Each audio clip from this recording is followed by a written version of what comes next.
प्यार इश्क मोहब्बत के चलते एक पत्नी ने प्रेमी के साथ मिलकर अपने ही पति की हत्या करवा दी। आप देखिए कि दरअसल शादी के बाद से ही लगातार जो पत्नी थी वो एक जो लड़का था पन्ना नाम, उससे लगातार बातचीत कर रही थी और उसके बाद में 7 मई को अचानक ही पति को पता चल जाता है कि पत्नी किसी से बात कर रही है और पति उसका मोबाइल ले लेता है। और यही बात पत्नी को इतनी नागवार गुजरती है कि वो दूसरे फ़ोन से अपने प्रेमी को फ़ोन करती है और कहती है कि या तो इसे मार दो या मैं मर जाऊंगी। और उसी के बाद में उसके पति के जो मौत की साजिश की प्लानिंग की जाती है। और 10 मई को जैसे ही पति घर से निकलता है, पत्नी है वो अपने प्रेमी को कहती है और उसके बाद में जो प्रेमी है वो सांचौर के आसपास है, वो उसके पत्नी को किडनैप कर ले जाता है, अपहरण कर ले जाता है और उसके नींद के जो जूस में नींद की गोलियां डाल देता है। उसके बाद में उसका गला दबाकर मार देता है। अब इस पूरे मामले को लेकर प्रेमी के साथ ही 2 अन्य लोगों के साथ पत्नी को पुलिस ने गिरफ्तार कर दिया है।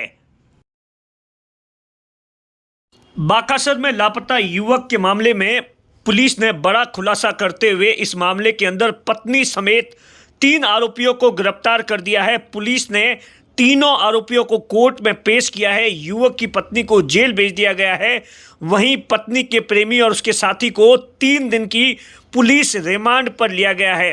पुलिस की जांच में सामने आया है कि युवक की पत्नी अपने प्रेमी के साथ शादी करना चाहती थी और पति को बीच के रास्ते से हटाने के लिए ही उसकी हत्या कर दी गई थी। माउंट आबू में 10 मई को प्रेमी से पति को मौत के घाट के उतारने के बाद में दोनों विवाह करने के सपने देख रहे थे, लेकिन पुलिस ने पूरी साजिश का पर्दाफाश कर दिया है।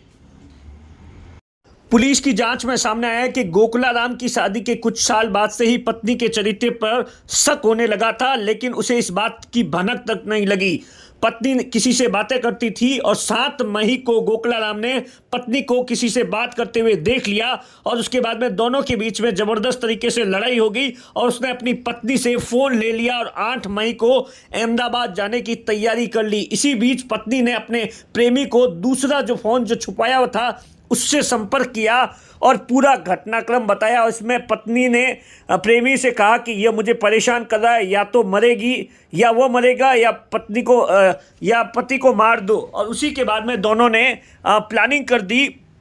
8 मई को ही पन्नाराम है वो उसके गांव पहुंच जाता है, लेकिन मृतक जो गोकुलाराम है वो 8 की जगह 10 मई को जाता है। इससे पहले पत्नी ने सुबह 7 बजे मैसेज कर दिया कि 9 बजे पति है वो रवाना होने वाला है। और उसके बाद में सांचौर तक पीछा किया और उसके बाद में सांचौर के बाद में ऐसा बताया जो प्रेमी पन्नाराम था उसने उसको अपनी गाड़ी के अंदर बिठाकर बस स्टैंड से गाड़ी के अंदर बिठाकर कहीं पर ले जाता है। उसके बाद में गन्ने के जूस के अंदर नींद की गोलियां मिलाकर और उसके बाद उसको किसी एक और साथी को बुलाकर उसे उसका जो गला है वो दबा देता है। उसकी लाश को जो माउंट आबू की जो पहाड़ियां हैं, जंगल है, घने जंगल है, वहाँ पर फेंक देता है।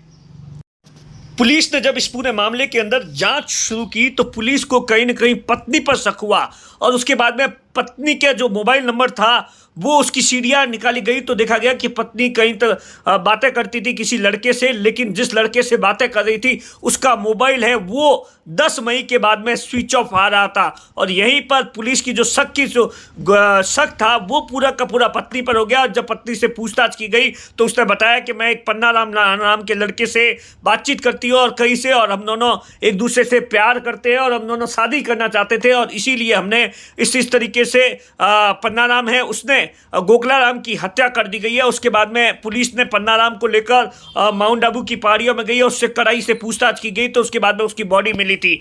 अब आप देख सकते हैं कि पत्नी है उसे जेल भेज दिया गया है। ये जो तस्वीरें हैं आज कोर्ट के अंदर पेश किया गया, उसके बाद में उस पत्नी को जेल भेज दिया गया है। लेकिन इस घटना ने इंसानियत को शर्मसार कर दिया है कि किस तरीके से एक पत्नी ने ही अपने प्रेमी के साथ मिलकर पति की हत्या करवा दी।